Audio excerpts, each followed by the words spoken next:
Now the serpent was more subtle than any beast of the field which the Lord God had made. And he said unto the woman, Yea, hath God said, Ye shall not eat of every tree of the garden? And the woman said unto the serpent, We may eat of the fruit of the trees of the garden. But of the fruit of the tree which is in the midst of the garden, God hath said, Ye shall not eat of it, neither shall ye touch it, lest ye die. And the serpent said unto the woman, Ye shall not surely die. For God doth know that in the day ye eat thereof, then your eyes shall be opened, and ye shall be as gods, knowing good and evil. And when the woman saw that the tree was good for food, and that it was pleasant to the eyes, and a tree to be desired to make one wise, she took of the fruit thereof, and did eat, and gave also unto her husband with her, and he did eat. And the eyes of them both were opened, and they knew that they were naked, and they sewed fig leaves together, and made themselves aprons. And they heard the voice of the Lord God walking in the garden in the cool of the day. And Adam and his wife hid themselves from the presence of the Lord God amongst the trees of the garden.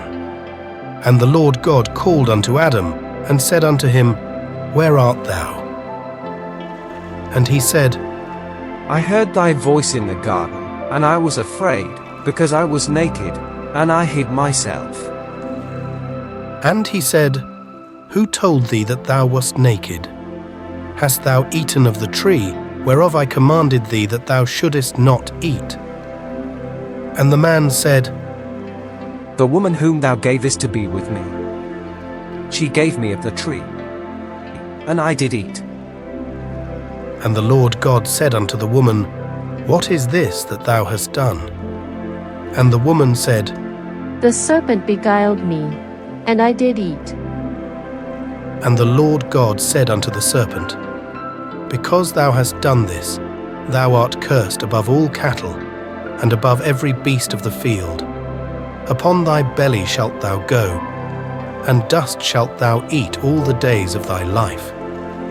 And I will put enmity between thee and the woman, and between thy seed and her seed. It shall bruise thy head, and thou shalt bruise his heel. Unto the woman he said, I will greatly multiply thy sorrow and thy conception. In sorrow thou shalt bring forth children, and thy desire shall be to thy husband, and he shall rule over thee. And unto Adam he said, Because thou hast hearkened unto the voice of thy wife, and hast eaten of the tree of which I commanded thee, saying, Thou shalt not eat of it. Cursed is the ground for thy sake. In sorrow shalt thou eat of it all the days of thy life.